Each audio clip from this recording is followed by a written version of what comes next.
I met Tarak హైదరాబాద్‌లోనే కలిసాము. హ్మ్.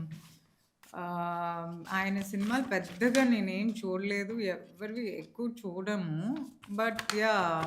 హి had a fantastic opening at that point. Yeah! You are right.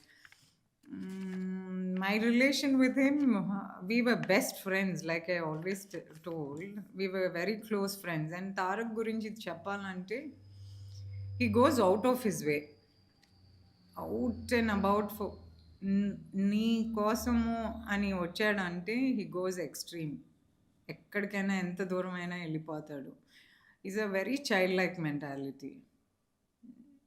I see that same qualities with బాలబాబయ్య also. Both of them. 'Balakrishna' గారు గూడా అంతే. Yeah! మనుషుల కోసం వాళ్ళు ఎంత ఎంతైనా, దూరమైనా ఎంతైనా ఎళ్ళిపోతాడు. వాళ్ళెంత దూరాలైనా ఎళ్తారు. యాహ్! ఎందుకంటే 'తారక్' గారి గురించి మాకు నిజంగా ఏం తెలీదు. ఆయన చాలా తక్కువ ఇంటర్‌వ్యూస్ ఇవ్వడం గాని తప్ప, ఇప్పుడు మీరేం చెప్తారో అదే జనాలకి ఆయన తెలుస్తది. గురించి నేను చెప్పేదానికన్నా ఆయన్ని కలిసిన వాళ్ళని అడగాలి నిఖిల్. ఎవ్వరితో ఆయన కలిపేసుకుంటారు.